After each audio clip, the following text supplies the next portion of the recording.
अस्सलाम वालेकुम, this is Tayyaba and welcome back to my knitting channel. आजकल हम बेबी बूटीज़ के ऊपर काम कर रहे हैं।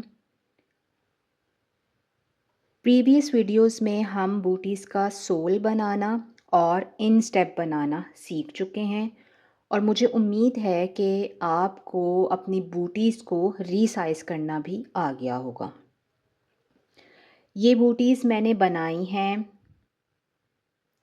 39 स्टिच काउंट के साथ और ये मैंने बनाई हैं 35 के स्टिच काउंट के साथ। तो आपको देख के अंदाज़ा हो रहा होगा कि 4 स्टिचेस के डिफरेंस से साइज़ में कितना फ़र्क पड़ जाता है। सही। आज तो सबसे पहले मैं आपको ये इन दोनों की फिनिशिंग सिखाऊंगी, जो कि एक्चुअली इतनी मुश्किल नहीं है, लेकिन देखने में आपको पता चल रहा है कि कितनी खूबसूरत लग रही हैं और कितनी क्यूट लग रही हैं। सोल बना के और इनस्टेप बना के स्लीपर्स, अगर आपने स्लीपर्स की शेप देनी है तो बस आपका फिर काम ख़त्म है। आपने बस अब कंट्रास्टिंग यार्न के साथ एक रो करनी है और फिर उसको बाद में बाइंड ऑफ कर लेना है। जैसे मैंने इस केस में क्या किया है, इस केस में मैंने वाइट के साथ ही सोल बनाया है, वाइट के साथ ही 2 हाइट की रिजेस बनाई हैं। उसके बाद ये एक डिक्रीज़ रो, एक डिक्रीज़ रो, एक और एक, ये 4 डिक्रीज़ रोज़ हो गई मेरे पास, 4 रिजेस बन गई, 8 रोज़ बन गई और ग्रीन वाले यार्न के साथ मैंने इसको बाइंड ऑफ कर लिया। इसमें मैंने 2 कलर्स ही रखे हैं। इसमें मैंने येलो से, क्रीम येलो से बनाया है सोल, 3 रिजेस बनाई हैं हाइट की, 1 2 3 4 मेरे पास बन गई डिक्रीजिंग की और फिर ब्लू वाले के साथ मैंने बाइंड ऑफ कर लिया। आपने एक पूरी रो नेट कर लेनी है। अब आपने इसको करना है बाइंड ऑफ, निट करते हुए बाइंड ऑफ करना है। अच्छा, बाइंड ऑफ में मैं हमेशा ये आपको रेकमेंड करती हूँ कि आप एक साइज़ ऊपर चले जाएं नीडल का ना, बड़ी नीडल ले लें बाइंड ऑफ करते हुए। उसका मकसद सिर्फ ये होता है कि हमारे पास जो बाइंड ऑफ एज है वो थोड़ा सा लूज़ बने, तंग ना बने। सही। लेकिन ये स्लीपर्स हैं और इसने बांधने के लिए कोई चीज़ नहीं है, कोई स्ट्रैप नहीं है, कोई कुछ नहीं है, कोई कफ नहीं हमने बनाया, तो ये बच्चे के पाँव के ऊपर से उतरेंगे। इसलिए हम बाइंड ऑफ के लिए वही नीडल साइज़ रखेंगे ताकि बाइंड ऑफ थोड़ी सी तंग हो और ये बच्चे के पैर से उतरे ना। तो आप उसी नीडल साइज़ के साथ इसको बाइंड ऑफ करें। एक निट किया, अगला निट किया और इसको बाइंड ऑफ कर लिया। तो इसी तरह ये आपकी पूरी रो बाइंड ऑफ हो जाएगी और हमारे पास कंट्रास्टिंग कलर की बाइंड ऑफ एज हमें एक प्यारी सी पाइपिंग की लुक देगा। ये हमारे पास है और ये हमारे पास है।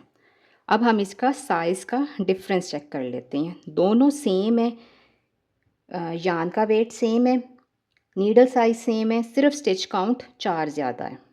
तो ये देखें, इतना सा फ़र्क इधर से पड़ रहा है 2 स्टिचेस का और इसी तरह 2 स्टिचेस का फ़र्क इधर से पड़ रहा है। सही।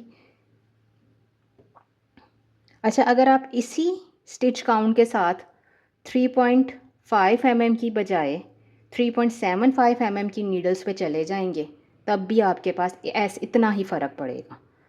तो ये अब आपने डिसाइड करना है कि आपने उसको अपग्रेड अपने साइज़ को कैसे करना है।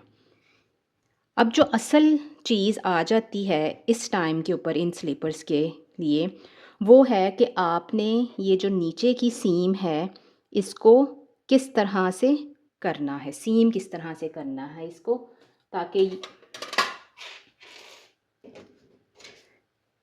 ताकि आपके पास ये जो नीचे की सिलाई है वो मोटी ना आए। अगर आप गौर से देखें ना तो मैंने सिलाई कहीं से, अब ज़ाहिर है आप इसको फ़ील नहीं कर सकते, लेकिन ये बिल्कुल मोटाई सेम है। जिस तरह सीम की इकट्ठी करने से वो मोटी हो जाती है, ये वैसी नहीं है। तो हम इसको ऐसे सिएंगे कि हमारे पास बिल्कुल बैठी हुई सिलाई आए और मोटी ना बने। वैसे तो बच्चे ने चलना नहीं है, लेकिन उसको तो ये डिस्टर्ब नहीं करेगी, लेकिन बस आपके क्राफ्ट की ये खूबसूरती होनी चाहिए कि आप इस तरह की छोटी छोटी चीज़ों को ज़रूर नोटिस करें, उसका ख़्याल रखें। ऐसे आपने इसको सेंटर को अलाइन किया, ये किया और ये ऐसे किया। ये आपका कास्ट ऑन एज है और ये आपके पास आखिरी कास्ट ऑन स्टिच होना चाहिए। इसकी जो चेन है ना ये, अच्छा हमने जो नेटेड कास्ट ऑन किया था ना वो हमें हेल्प करेगा इसको सीने में, क्योंकि हमारे पास नेटेड कास्ट ऑन में चेन्स बनती हैं। ये पहली चेन में थी और ये आखिरी चेन में हमने अपना सुई निकाल ली। ये जो कर्व बन रहा है ना ये हम बाद में सिएंगे। ऐसे रखें अब हाथ। अब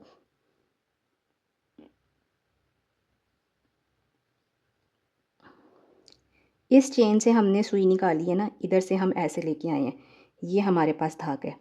अब आपने इसके अलाइन बिल्कुल आगे अगली चेन में जाना है, उसकी एक बार उठाई और दूसरे वाले हिस्से के ये पहली और ये दूसरी चेन में से सुई निकाल ली। ये बस अब आपने इसी तरह ये काम करते जाना है। इधर से निकली है ये, इसमें से हमने निकाला था धागा, इससे अगली वाली में जाना है हमने।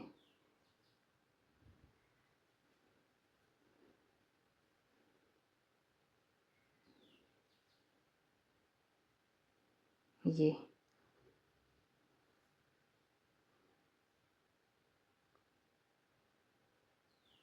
ऐसे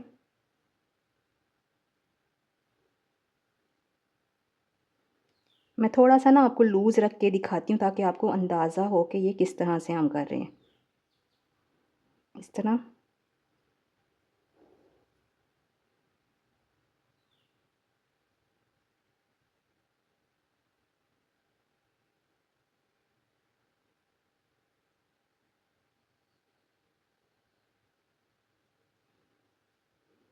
ये सही। अब आपने इसको खींचा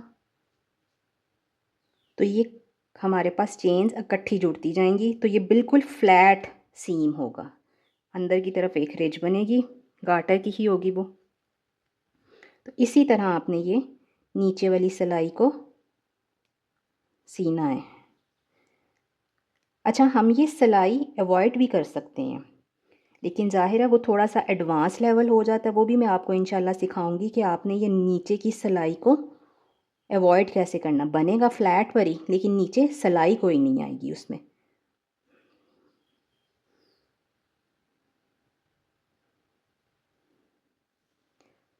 ये हमारे पास बन गया। ये हमारे पास यहाँ कोने पे रिजेस बनी हुई हैं एज पे ना, 1 2 3 4, तो इन्हीं रिजेस में से हमने निकालना है।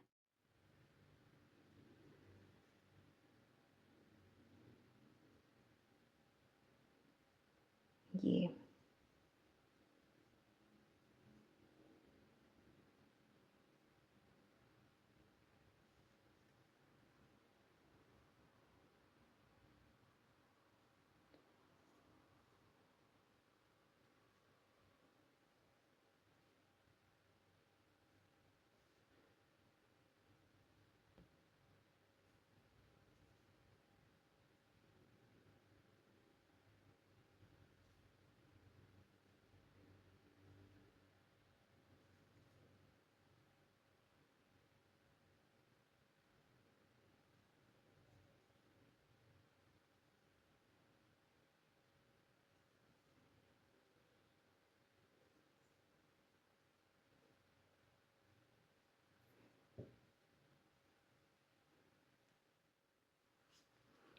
अब बारी आती है ये इसको करने की सीम।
ये बाइंड ऑफ वाला हमने धागा डाला इसके अंदर ब्लू।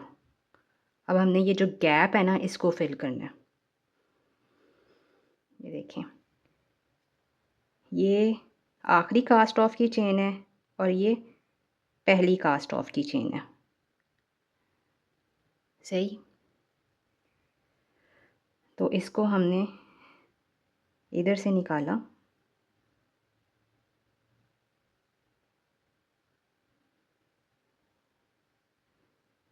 और ये जो आखिरी थी इसके ऊपर से हम इसको नीचे ले गए। तो ये एक्स्ट्रा चेन जो मिस थी वो हमने बना ली।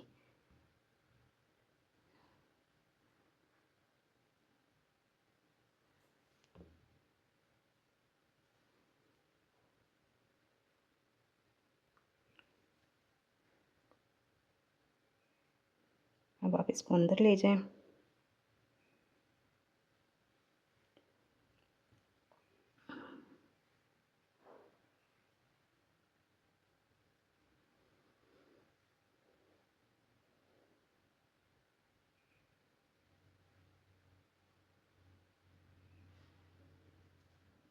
येलो वाला तो हमारे पास नहीं बचा था, वो हमने साथ ही वीव इन कर लिया था। अब ये पिंक और ब्लू वाले को आपने वीव इन कर लेना है और वीव इन लाजमी करना होता है ताकि ये आपकी फिनिशिंग अच्छी रहे।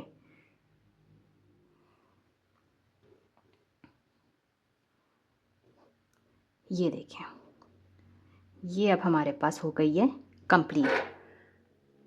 अब अगर हम चाहें तो इसको एम्बेलिश कर सकते हैं। मैंने फ्लावर लगाया, आप फ्लावर लगाएं, आप बटरफ्लाई लगाएं, आप कोई बड़ा सा पॉम पॉम लगाएं, बो लगाएं, जो भी आपको आसान लगता है। लेकिन एक बात का ध्यान रखना है कि आपने जो भी एम्बेलिशमेंट करनी है वो सिक्योरली करनी है। वो किसी ग्लू गन या ग्लूज़ के साथ नहीं करनी, बल्कि अच्छी तरह अच्छे पक्के हाथों के साथ एप्लीक करके सिलाई करके करनी है। बटन लगाना है तो बहुत ज़्यादा छोटा ना हो। पर्ल्स बच्चों के शूज़ के ऊपर अवॉइड करें क्योंकि वो सेफ्टी हैज़र्ड होते हैं। बच्चा लेटा होगा, पैरों में पहने होंगे, वो मुंह में डालता है तो वो सेफ्टी हैज़र्ड होता है। तो सेफ़ साइड आपने हमेशा जो भी एम्बेलिशमेंट करनी है वो बड़े साइज़ की करनी है। बनाते हैं ये वाला फ्लावर, निटेड फ्लावर है, आसानी से बनेगा, स्ट्रेट नीडल्स के ऊपर बनेगा, बिल्कुल बहुत ही आसान है। आपने क्या करना है, आपने 3.5 mm की नीडल्स के ऊपर 45 स्टिचेस कास्ट ऑन करने हैं। 45 स्टिचेस का मतलब है कि मैंने 9 स्टिचेस की 5 पेटल्स बनानी है। अब आप इस हिसाब से इस फ्लावर को छोटा बड़ा कर सकते हैं। अगर आपने बड़ा करना है तो आप 10 स्टिचेस की 5 पेटल्स बना लें। अगर आपने छोटा करना है तो आप 6 स्टिचेस की 5 पेटल्स बना लें। टोटली आपके ऊपर डिपेंड करता है कि आपने इसको कैसे बनाना है। मेरे पास ये लाइलैक कलर है और बेले बेंटले का है और मैं इसके ऊपर डालूँगी 45 स्टिचेस निटेड कास्ट ऑन से 3.5 mm की नीडल्स के ऊपर।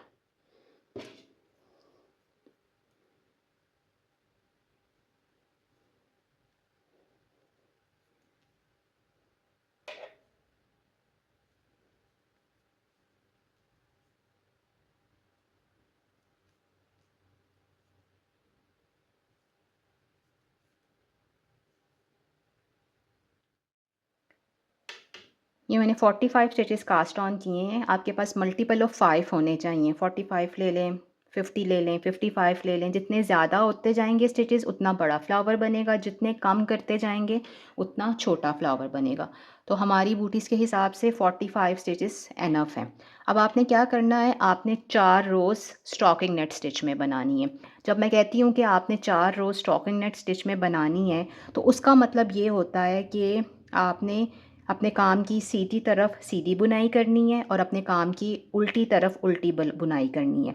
इसका मतलब ये होगा कि हम एक रो नेट करेंगे, पर्ल साइड की रो पर्ल करेंगे, फिर नेट करेंगे और फिर पर्ल करेंगे। इन सारे स्टिचेस को कुछ नहीं करना, बिल्कुल सीधी सीधी बुनाई करते जाना है।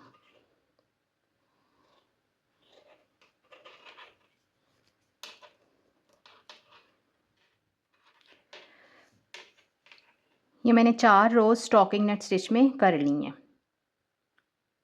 सही हो गया। अब मेरे पास हैं 45 स्टिचेस, तो इसका मतलब है मेरे पास एक पेटल 9 स्टिचेस की है। आपने कम या ज़्यादा किए हैं तो आपने उस हिसाब से ये पहले वाला स्टिच करना है। मेरे पास 9 है तो मैं 9 का हाफ़ होगा 4.5, तो मैं 5 स्टिचेस यहाँ पे नेट करूँगी। सही? अगर आपके पास सपोज़ आपने 30 स्टिचेस कास्ट ऑन किए हैं तो आपके पास 6 स्टिचेस की एक पेटल है तो आप 3 करेंगे। इसी तरह से आपने अपना स्टिच काउंट रखना है। पहली पेटल के हमने आधे स्टिचेस बुनने हैं और फिर हमने इसको ट्विस्ट करना है। वो किस तरह से हम करेंगे वो देखते हैं। 1, 2, 3, 4, 5। सही? अब हमने इसको ट्विस्ट करना है। आप अपनी ये लेफ़्ट साइड की नीडल को पीछे से घुमा के आगे ले आएँ, तो ये एक बल आ जाएगा। सही? लेकिन आपके पास अगला आपका काम सीधा ही होना चाहिए। काम की सीधी साइड होनी चाहिए, उल्टी नहीं होनी चाहिए। फिर से देखते हैं। ये आपके पास रो है, अनट्विस्टेड है आपका काम। अब हमने इसको ट्विस्ट करना है पेटल की शक्ल देने के लिए। आपकी लेफ़्ट साइड की नीडल है, इसको घुमाया पीछे से आगे ले आए, तो आपका सिर्फ काम, ये देखें इधर ऐसे एक बल आ गया। अब मैंने 9 स्टिचेस नेट कर लेने हैं क्योंकि मेरे पास 9 स्टिचेस की पेटल है। आपके पास जितने की हो आप वो कर लें। 2, 3, 4, 5, 6, 7, 8, 9। 9 हो गए। फिर मैंने इसको घुमाया और कर लिया। 1, 2, 3, 4, 5, 6, 7, 8, 9, 10, बल्कि 9 करने थे। 9 और फिर इसको घुमा लिया। आप अपनी पेटल्स के स्टिच काउंट कम ज़्यादा भी कर सकते हैं उसको अनइवन पेटल्स रखने के लिए। 1, 2, 3, 4, 5, 6, 7, 8, 9। ठीक, फिर हमने इसको घुमा के आगे कर लिया। 1, 2, 3, 4, 5, 6, 7, 8, 9। ये घुमाया और आखिर पे हमारे पास 4 होंगे। 1, 2, 3, 4।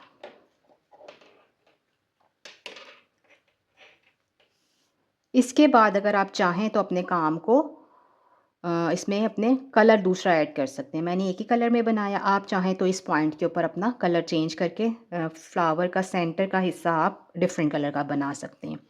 अब हमने क्या करना है, अब हमने 2-2 का जोटा लगाना है। पर्ल 2 टुगेदर, उल्टे साइड की रो है तो पर्ल 2 टुगेदर करेंगे।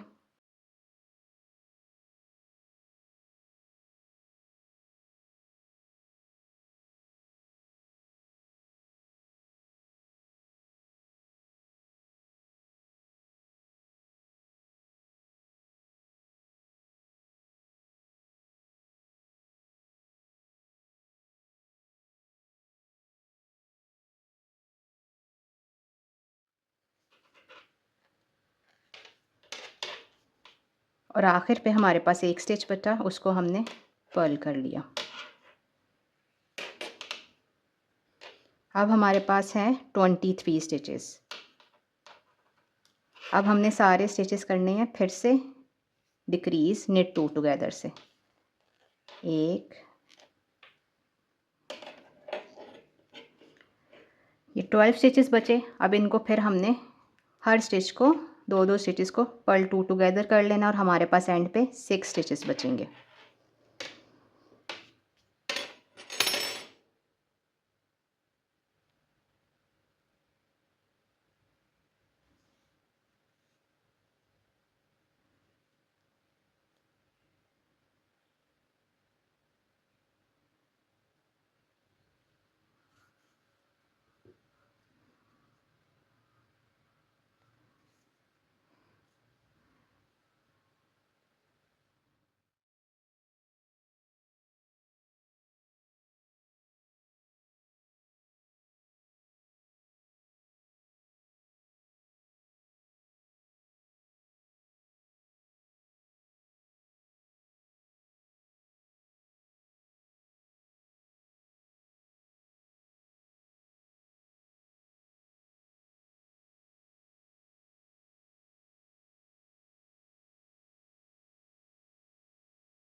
अच्छा, इसको 3D इफ़ेक्ट देने के लिए ना हमने ये किनारों से नहीं इसको सीना, बल्कि बटन के इर्द-गिर्द यहाँ पर गोलाई में सिएंगे।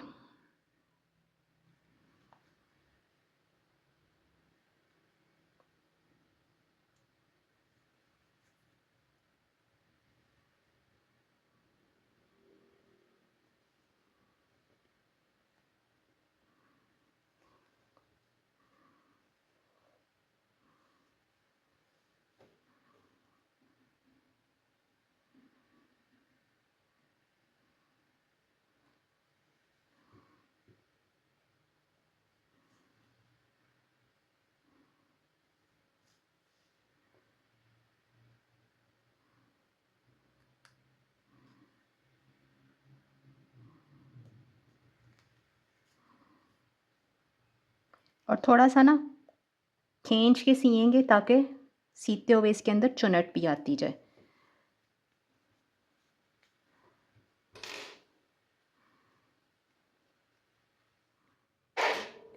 अच्छा, मैंने पॉम-पॉम आपको बनाना सिखाती हूँ, छोटा-सा बिल्कुल हाथ से बनेगा, उसके लिए कोई टूल नहीं चाहिए आपको। आपने ये लेना है, धागा ले लें, अपना यान, मैंने ऑफ वाइट कलर का ही लिया है।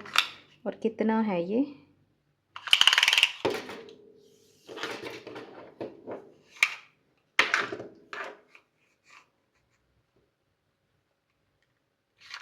ऑलमोस्ट 30 इंच डबल है।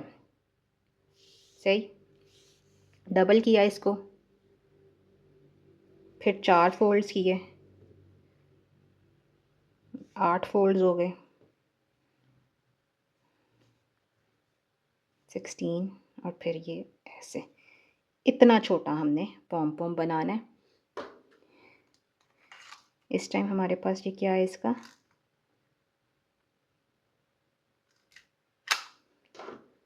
3 सेंटीमीटर्स है। ऐसे होगा, और बराबर का होना चाहिए, आपने कोशिश करनी है कि बराबर का हो। डिफरेंट कलर का आप यान लें और बिल्कुल सेंटर में, इसके बिल्कुल सेंटर में इसको ऐसे नॉट लगा लें।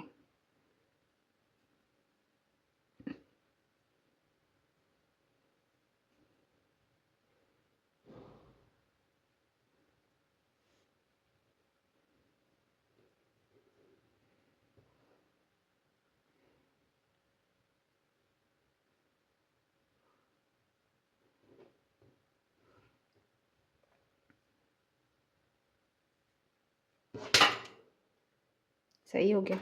अब आपने इसको काट लेना है।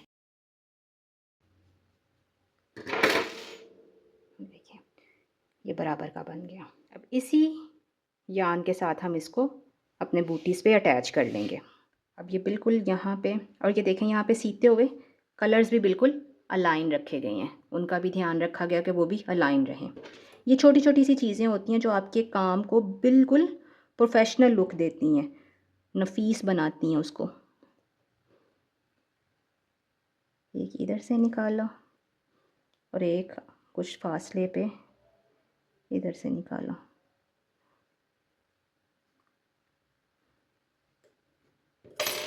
सही हो गया, ये इस तरह से।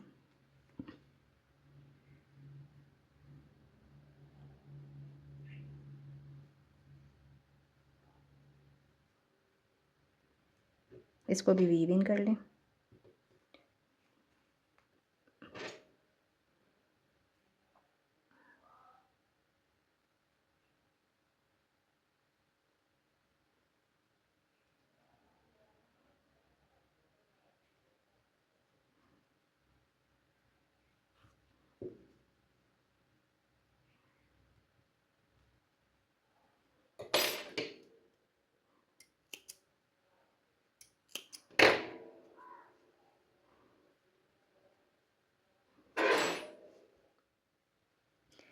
ये हमारे पास 2 डिफरेंट साइज़ेस के स्लीपर्स, बेबी स्लीपर्स रेडी हो गए हैं। कंस्ट्रक्शन स्टाइल दोनों का बिल्कुल सेम है, लेकिन आप देख सकते हैं कि डिफरेंट कलर्स इस्तेमाल करने से और फिनिशिंग डिफरेंट तरीके से करने से, ज़रा से फ़र्क से कितनी मुख्तलिफ लुक आ रही है दोनों की। मेरे हिसाब से ये बॉयश लुक है इसकी, और ये तो डेफिनेटली गर्लिश लुक है। तो आप इस तरह से एक ही पैटर्न को और एक ही स्टिच काउंट को इस्तेमाल करके डिफरेंट डिज़ाइंस के बूटीज़ स्लीपर्स खुद से डिज़ाइन कर सकते हैं।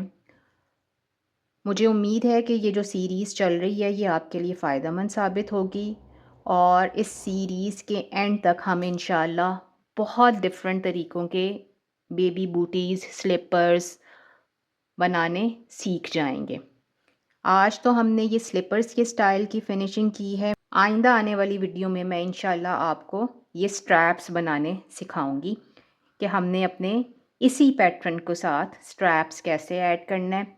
मेरी कोशिश होगी कि मैं आपको 2-3 किस्म के स्ट्रैप्स बनाना सिखाऊं, 2-3 डिफरेंट स्टाइल्स के, ताकि आप उसको भी बॉयज़ और गर्ल्स के हिसाब से डिज़ाइन कर सकें। नेक्स्ट वीडियो तक अल्लाह हाफ़िज़।